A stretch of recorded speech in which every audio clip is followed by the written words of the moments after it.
Hey, what's up? My name is Jasmine.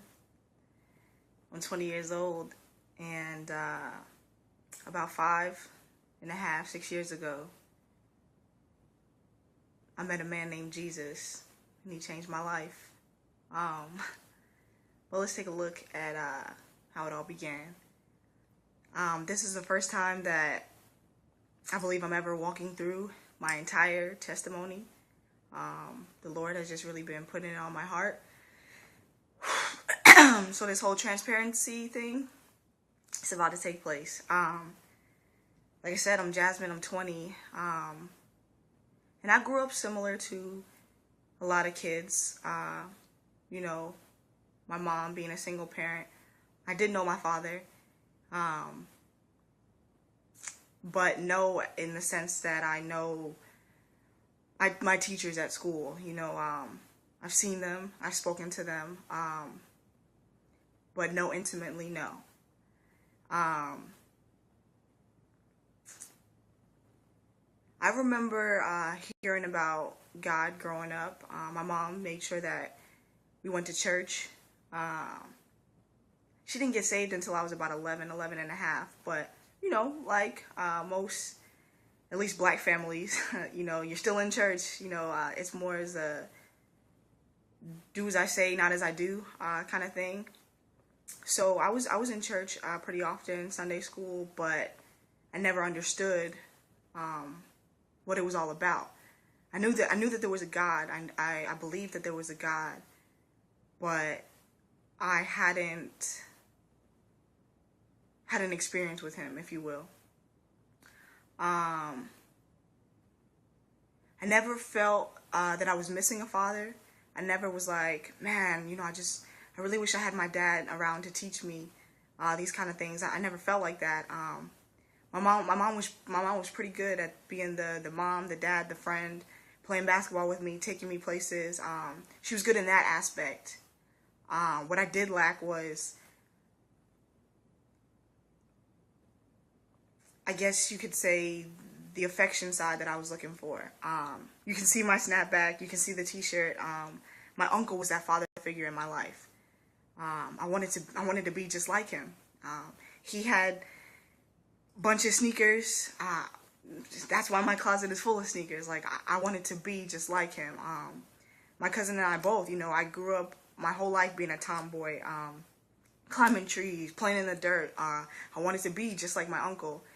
He was the guy that I looked up to. He had all the cool cars. Like, he had it all, or so that I thought. And I wanted to be like him. But the downside to the smiles and the cars and the sneakers and my mom playing basketball with me was, I have a grandmother. And we all have grandmothers, obviously, but I have a special one. I can definitely say I've never met anybody in the world like her. She's definitely a unique kind of person. And growing up around her and around alcohol, just physical, verbal abuse that you would think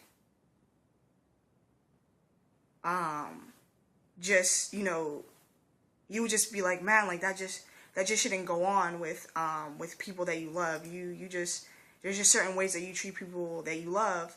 There's certain ways you treat them, and there's certain ways that you just don't treat them. And my grandmother was one of those,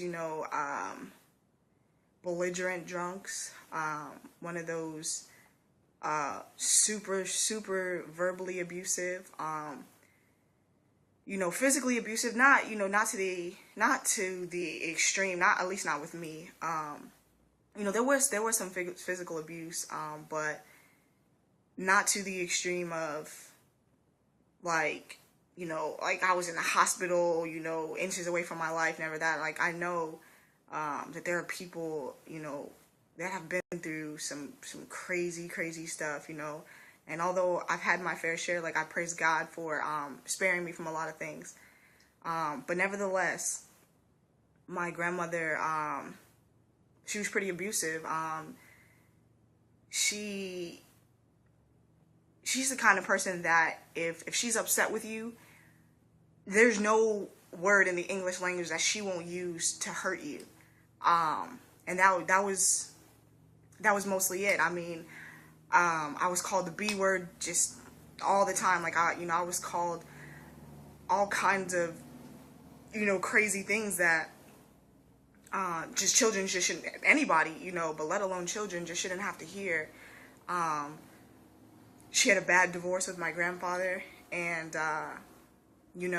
she would take that on us. She was just bitter all of the time, and she would take that on us. She would, when I say us, I mean my cousin Cynthia and I, who are 2 years apart, and we grew up like this. Like, we were really close. Lived together for a majority of our lives. But, she would sit us down 2, 3 o'clock in the morning and tell us stories of how my grandfather used to beat her. Just crazy stuff. And meanwhile, she's drunk. But as a kid, like, you can't separate the sober grandmother from the drunk grandmother. I mean, you can tell the difference because when she goes to work, she's a lot more happy than she is at night. Like, you can tell those differences. But at the same time, as a kid, you can't say, you know what, it's just the alcohol. You're just like, what is going on? And like I said, she was belligerent, she was vindictive, and she would play, off of your fears. Like, I can recall this time where I was scared of fire. I was so scared of fire as a child. And my grandmother knew that. She caught on fire one time cooking. My aunt's house burned down. I just didn't like fire. Like, that was my biggest fear as a child. I just didn't like fire. And the stove in my grandmother's house in New Jersey, it didn't work. Like, like when you would turn it, because it was a gas stove, when you would turn it, like, the gas would come on, but not the flame. Sometimes it would take a long time, and then it would shoot up. And I was like, no can do. Like, I was already scared of fire then, to be around that. So I never, turned on and off the stove. Like, when the kettle would boil, like, I'd call somebody else. I'd call Cynthia, somebody else was going to turn it off, but, not me. And I remember one night, excuse my dog in the background, but I remember one night, I don't even know, like, what possessed her to, do this or, whatever, but she was drunk, and I remember one night, her, calling me to turn off the stove, and I remember begging her, crying, pleading, not to do it, and she was like, no, you're gonna turn it off. And I remember running up the stairs, crying to my aunt, who lived with her at the time. It was my aunt, my cousin, and my grandmother. My mom and I had already moved out, but I was spending the night. And, I remember just crying, like, pleading for one of them, to go downstairs, like, not make me do it. But my aunt just happens to be an alcoholic as well. And, she was like, no, I don't want to hear this, and she used to be a security guard at the time. So she had this, like, thick security guard belt, like, thick. I don't know if you've ever seen the belts that they wear, but those things are no joke, like, pure leather. And, and she got it, and, they lived in, like, they had turned the attics into rooms, so it was, like, that flight of stairs, then 2 more flights of stairs. And, like, I remember, like, holding onto the staircase, like, begging her, no, no, no. And they had, like, and, like, literally down each flight of stairs, like, she beat me with that belt. Like, I had, like, welts and everything. And in my mind, I was like, I couldn't understand it. Like, it was, like, fear and hurt and, like, all of the things combined. Like, I couldn't understand that as a child, I'm scared and I'm asking but it meant nothing, So, long story short, she beat me all the way down the stairs until I went, to my grandmother. And even then, like, on my knees, begging, pleading, no, no, no, no, she wasn't trying to hear it. So I eventually turned off the stove. And this is what got me. I turned off the stove, but she was like, good, now turn it back on and turn it off again. It was like she was playing with me, like playing off of my fears, And again, you can blame it on the alcohol because, she was drunk.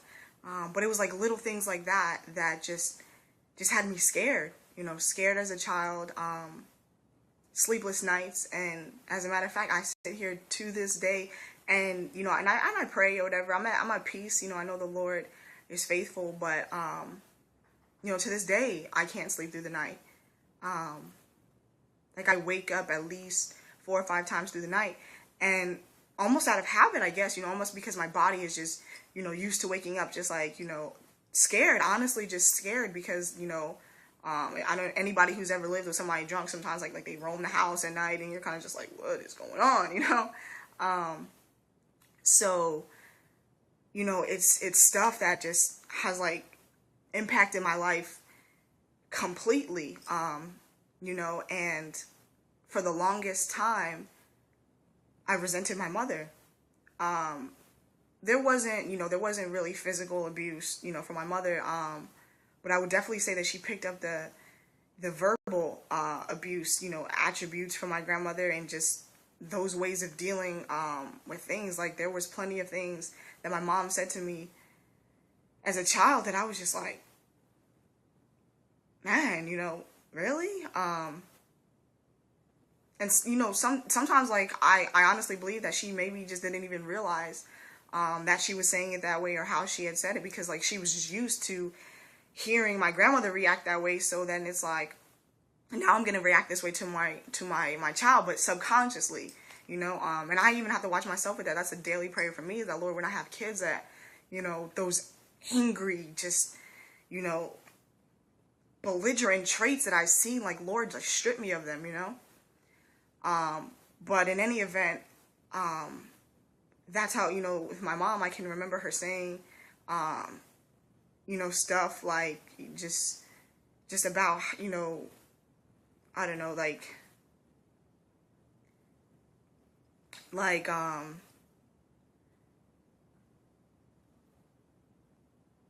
just things about me, like, what kind of person I am, like, I'm just this awful person, no, I don't love you, I remember her saying that one time, which, if she watches it, she'll probably deny it, but I remember, just things out of anger, and I know it wasn't a genuine, like, I don't love you, but just, just out of the heat of the moment, like, she said those kind of things, and they cut deep, deeper than I ever let on, and, I remember resenting her so much, for that, and then and although, yeah, there would be, because, as a child, you don't realize, like, I would be like, man, I want to go spend the night at my grandma's house because my cousin Cynthia was there. And as a child, you're thinking about all the fun you're going to have during the day, but then when it came night, I was like, man, like, bad idea. And I would call my mom, like, probably every single time that I slept over, can you come back and get me? Sometimes she would, I'll give her that, sometimes she would, but other times she wouldn't. And I would be over there after school. My aunt would usually pick us up from school and, bring us back to my grandmother's house. And I would be over there after school, and I resented my mom because she grew up with my grandmother. She knew what kind of person she was. She knew the things that she did and said, like, it wasn't a surprise, like, oh man, like, you just became abusive today. Like, it was, she knew, and so I resented her so much for leaving me over there. Like, as a mother, I felt like, as I got older, I felt like, man, just because your kid asks you something, that doesn't mean you give them. If I want ice cream for breakfast, lunch, and dinner, no matter how much I want it, you're going to be like, okay, no, as your mom, I know that's better for you, or I know that's bad for you, and I know better for you. But I felt like she didn't do that. Like, she knew what went on, not just with my grandmother, but my aunt, who was also, very abusive, and she knew what went on and just, left me there anyway, and you know, I've had, you know, these conversations with her here and there, but one thing that she doesn't know is,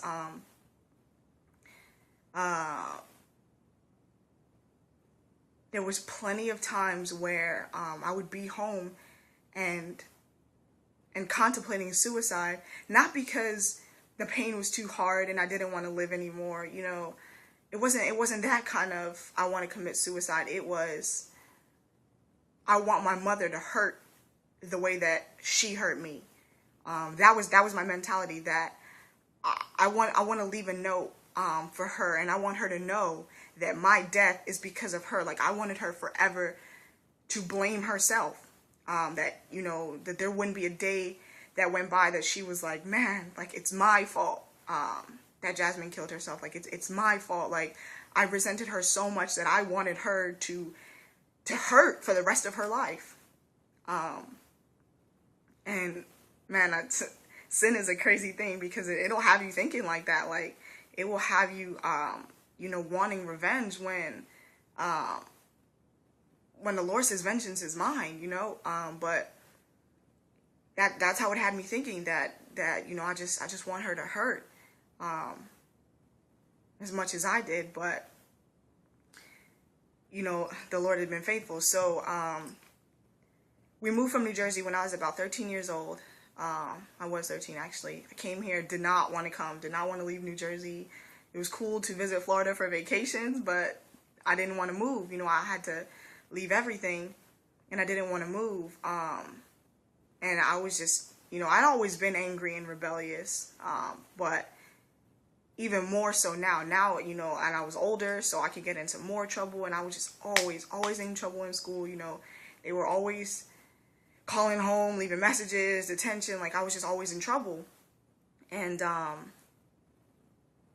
my freshman year of high school, I actually ended up getting expelled. And instead of expelling me from like the you know, entire school district for 2 years, like, they sent me to this alternative school. And like, at that point, my mom, you know, she was like, I don't know what to do with you. You know, she's like, you know, she pretty much told me, like, I wash my hands of you. Like, it's whatever. What, you know, what you do is what you do. So I went to this alternative school, but I went to right before, like, I got suspended, and then that summer I went to this camp called Kids Across America. You know, my uncle lives in Texas, so I went with him, and then I went with that church, and we drove. You know, the church went from there to Missouri to the camp. It's in a place called Golden, Missouri, like way in the middle of nowhere, like literally in the middle of nowhere. And I went to this camp, and I saw, you know, all these people like on fire for God and stuff like that. And I was like, okay, you know, that's cool, but you know, it's cool. Like, I had convinced myself that what I was doing is right. Like, I would talk to people about Jesus, like, but like, you need to effing believe in Jesus. Like, I, you know, cursing at them and everything, like, thinking that this was cool because I believed in God. I went to church, you know, I knew John 3:16, you know, like, that was it. Like, that was Christianity for me. And, you know, so I was like, man, all right, you know, I can do this. You know, I can tell people about God, like, this is it. So now I see these other people, and they're talking about reading the word. They're just talking about the things like God is doing in their lives, and, you know, how they're happy and that they're at peace. And, you know, I heard things like, the joy of the Lord is my strength, a peace that passes all understanding. And I'm like, what are y'all talking about? Like, joy, peace, like, you know, what is this? And so they have this thing called crosstalk where they reenact the crucifixion. You know, and they really, I mean, they really do it, like, especially at K3, for the older kids where I was, they, you know, they really go in, like, they, you know, they whip this guy and everything like that, you know, to give a great depiction of the gospel, you know. So I'm here, and, you know, and I'm watching this, and, you know, some of my counselors are really great, you know, and you know, they've been talking to me. They can see, you know, like, the rebellious spirit that I have and all that. And, you know, I'm hearing this and I'm watching this, and then they do this skit. They do this little skit thing, about a lady that was, like, in an abusive relationship and just all this kind of stuff.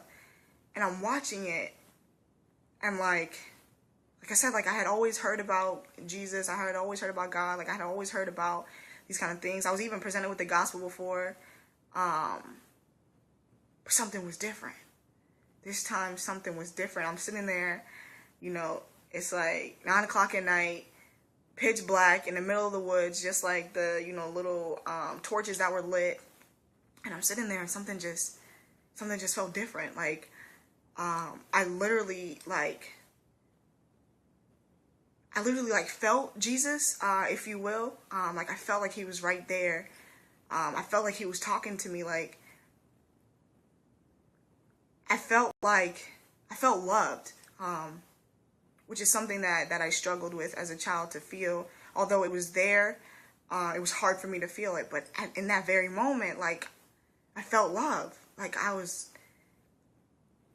like, what is this? And you know, growing up, you know, like in Pentecostal churches and stuff like that, like you always hear like, you know, repeat this prayer and kind of thing, but it wasn't like that for me.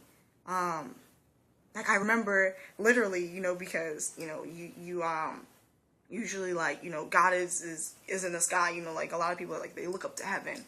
And that's what I did. Like I looked up, and I said, Lord, and it's just, man, it's just always so like, wow to me. But I looked up, you know, and I said, God, like, I know that you're real, you know. I knew it before, but now I believed it. Now I knew in my spirit, you know. And I just looked up, you know, to heaven, and I was like, Lord, like, you know, I promise to live for you. Like I remember telling him that, like, I promise to live for you, and all I'm asking you to do is guide me. Like that's what I told the Lord. I said, like, I'm gonna do this. I'm gonna live for you, and all I need you to do is guide me. Like, just show me the way, and I promise you. And the end of my prayer was, you know, real short, just like that.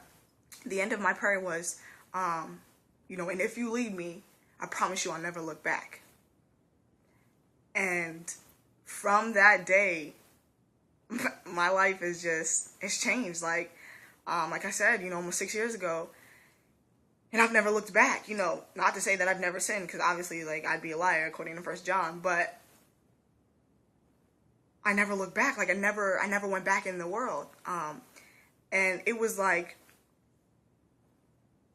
untested faith can't be trusted. So at that very moment, I put my faith in the Lord, and I said, look, I'm going to do this. But remember, prior, I had just gotten expelled from school. So now I'm going back into an even worse situation than I left. Now I have to go back and go to alternative school. And I went back, and I purposed in my heart that was it. I came back, I threw out all my secular music, you know, I cut off all my friends, you know, my best friend of 3 years. I was like, look, you can come, like, we can do this, we can walk with the Lord together, but if you don't want to, you gotta go. Like, I cut everybody out. I started reading my word, like, I was serious. I was like, I'm done. I'm done with everything that was before.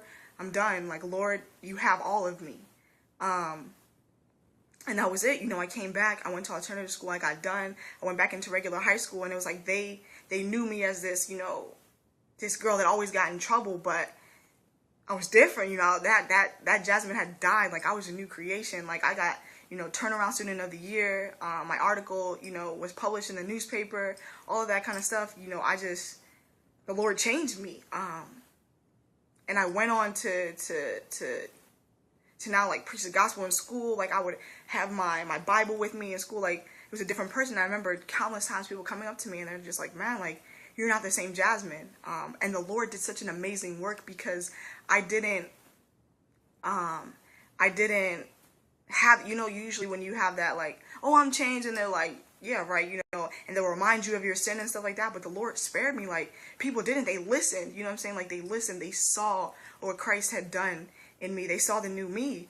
You know, I graduated high school with honors. Like, I went from, like, you know, D's and F's, you know, failing out, having to take night school, and I graduated. I got my life together.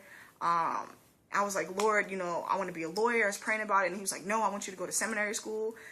So now I'm in my third year of Bible school, and to look back on the things that I've been through, the things that I've experienced, and to now look and say, Lord, like, look where you have brought me. Like, look at the work that you did in me. It's amazing, you know. And to now, like, to look at my grandmother, and and to not feel hatred, you know, to not feel resentment, but to genuinely just pray for her salvation, you know, and to love her, and with my mom, you know, with that too, to, you know, I still live with her, you know, to just be like, to love my mom, to see her now walking with the Lord, you know, to see just the change that, like, that God has done, you know, in our family. You know, she's married, you know, she got married when I was 14, and that caused a whole nother rebellion. Like, it was me and her for so long, and then, you know, she gets married to this guy, and I'm like, I don't know you, who are you, you know, so that had me lash out even more. But to now just see how the Lord has, like, molded us together, brought us here, just like the work that he's done, you know, and the whole time the Lord just telling me, like, I love you, you know. That was the biggest thing for me, is that, like, I felt the presence of God, like, I felt the love of God, like, he loved me, you know. I go through the gospel now, like, and I'm just like, man, like, the Lord did this, like, he was bruised, he was beaten, he was spit on, like, all of this for my sin, for all my years of anger and rebellion, my unforgiveness. Like, he was beaten for that, you know? And the whole time just constantly reminding me, Jasmine, like, I love you through it all. I love you still, you know? And now I can just sit here today, you know, a changed person, not affected by what went on in my life, you know, and I can only give God the glory, you know? So that was the majority of my testimony. Left out a few things here and there because it was pretty long, but yeah, man, like, that's the inside scoop on just what I've gone through, you know. But praise the Lord for deliverance. So yeah, feel free, you know, any questions, willing to answer. But I pray that this, like, touch somebody, bless somebody. You know, just if anybody's going through anything similar to that, or worse, or not as bad, whatever the case may be, just know that the Lord can deliver you. The Lord is going to bring you out of it, can bring you out of it. Like, he's the only one that can save. Like, he's the only one that can ease the pain, fill the voids that we have in our life, fill the disappointments, heal the hurt. Like, he's the only one that can do that. And you just got to cast your cares onto him. Like, similar, like, you just got to look up and say, all right, God, I'm going to live for you.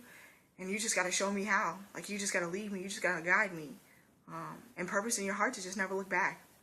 Never look back at the old you, but keep looking forward at the cross. Like, just keep looking at him and what he did on the cross. But yeah, this has been Jasmine's testimony. So,